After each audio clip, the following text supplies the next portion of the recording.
Hello, this is Zephyr bringing you today's news.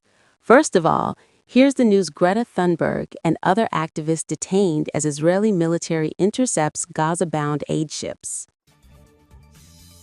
Next, here's another update. European nations hit Iran with snapback sanctions over its nuclear program. Swedish climate activist Greta Thunberg and other passengers aboard a fleet of Gaza-bound aid ships have been detained by the Israeli military after more than a dozen vessels of the Global Summit Flotilla, also known as the GSF, were intercepted, sparking global outcry. The flotilla is trying to break Israel's 18-year blockade of Gaza and get aid into the war-ravaged enclave using ships that set sail from ports across the Mediterranean. As of 3:30 a.m. local time Thursday, 30 GSF boats were still sailing and were about 46 nautical miles from Gaza, while 13 boats had been intercepted, GSF said. Flotilla organizers labeled Israel's interception of the ships an illegal attack on humanitarians, while Israel said the activists were not interested in aid, but in provocation. Here's what we know about the flotilla. Greek pro-Palestinian activists monitored the Global Summit Flotilla in Athens on Wednesday. Greek pro-Palestinian activists monitored the Global Summit Flotilla in Athens on Wednesday. The interception. The first ships were intercepted and boarded by Israeli forces Wednesday evening local time, about 70 nautical miles away from Gaza, according to the GSF, which accused Israel of aggressively targeting its vessels. GSF said on Telegram one vessel was deliberately rammed, while two others were targeted with water cannons. Next, here's another update. European nations hit Iran with snapback sanctions over its nuclear program. Here's what that means.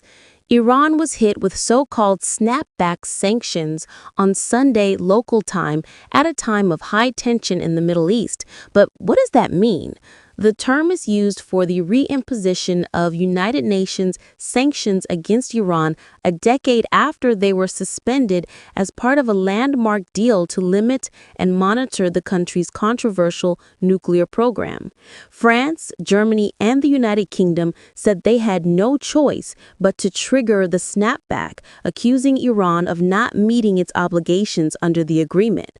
But the reversion could mean Tehran moves even further from international oversight of its nuclear program. How did we get here? Sanctions were due to end permanently on October 18th, but the original agreement, known as the JCPOA, which saw the lifting of sanctions against Iran in exchange for restrictions over its nuclear program, allowed any signatory to restore sanctions before that date if it decided Iran had failed to meet its commitments.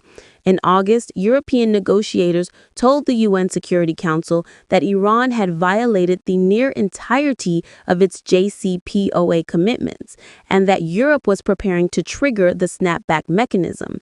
It gave a month's warning in August as a way of getting the process moving before Russia assumes the presidency of the Security Council in October. Several meetings and calls took place this month with Iranian Foreign Minister Abbas Araghchi and other Iranian officials, but none made headway in meeting the Europeans' key demands.